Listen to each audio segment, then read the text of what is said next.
Buenas, estamos realizando un instructivo que quiero compartir con bibliotecarios, promotores de lectura, maestros, sobre técnicas para leer un libro. No son la verdad pelada, son basadas en nuestra experiencia de 15 años de la carrera literaria Leamos.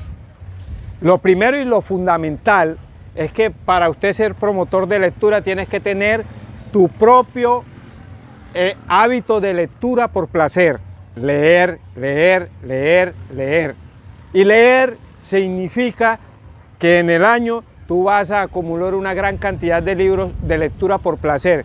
Que alguna gente pensará, pero leer por leer, pues no puede servir, pero sí sirve. Sirve porque te mete en ese laberinto, por decirlo de alguna manera, que son las obras literarias, que son el conocimiento de ir relacionando una historia con otra. Un pescador, la historia de una pareja que sale de Cuba para Miami, la historia de un médico que regresa a España, y ese médico que regresa a España es psiquiatra y le toca manejar un manicomio, la historia de unos profesores que son iguales y que son el duplicado del uno del otro y que enseña lo que es el hombre con ética y el hombre sin ética. Entonces, esa lectura que tú como promotor de lectura o como bibliotecario desarrollas por placer, te enseña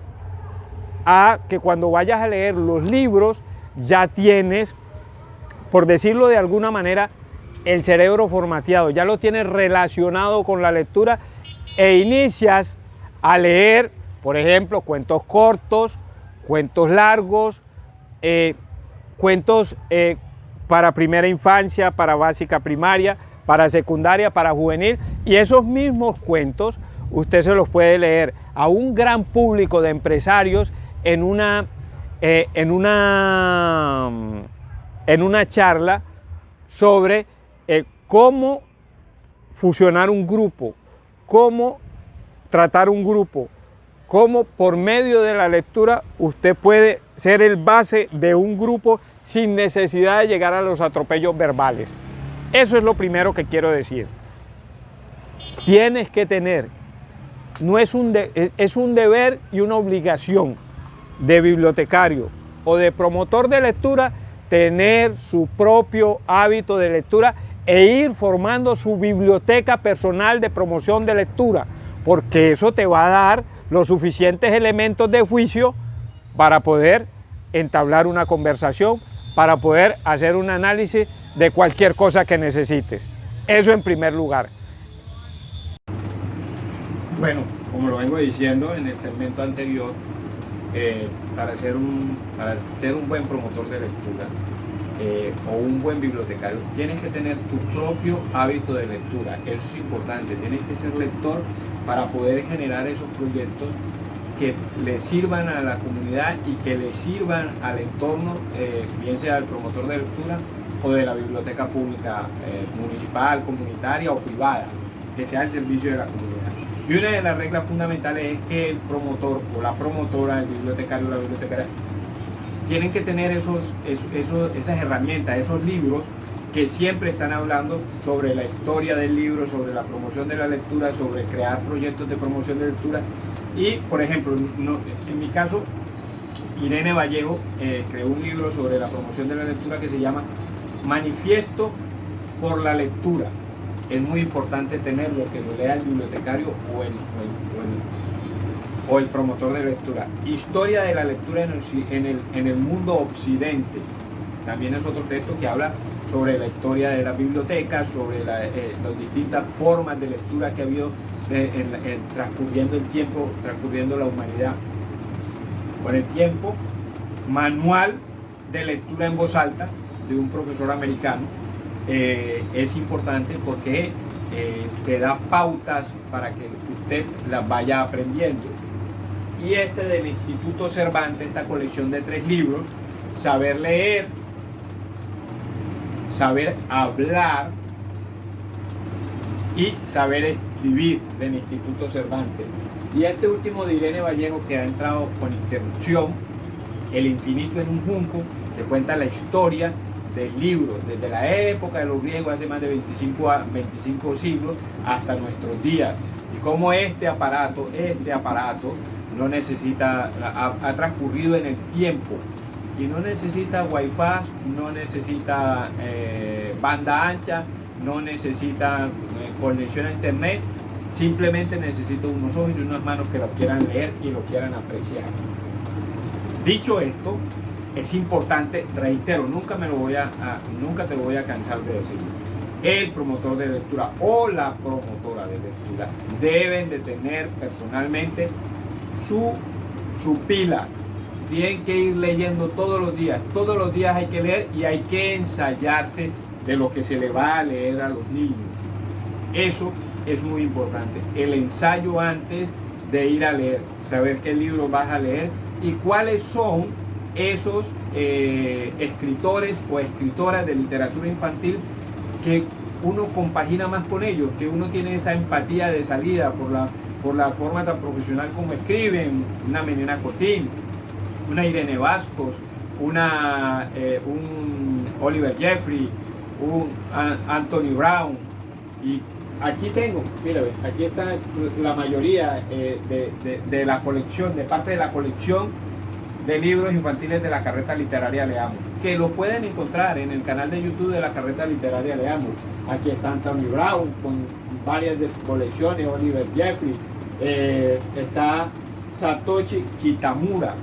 Todo eso hay que leerlo, hay que saber interpretar, hay que ensayarse para presentárselo al niño, para darlo a conocer en los distintos niveles educativos que hay. Y si usted tiene esa facilidad de que lo inviten a dar charlas a empresas para cómo saber manejar el grupo, cómo saber comportarse en grupo, la literatura infantil tiene unas herramientas muy válidas para todos esos conocimientos. Bueno, como venía diciendo del segmento anterior, después de usted tener su plan de lectura personalizado bien definido, como promotor de lectura o como bibliotecario o como bibliotecaria, usted se ensaya con los textos, con esta herramienta que es fundamental, que tiene que tenerla y que, vuelvo y lo repito, nunca le vaya a decir a un escritor, ay, es que el libro es muy caro. No. Eso es un pecado, eso es una blasfemia.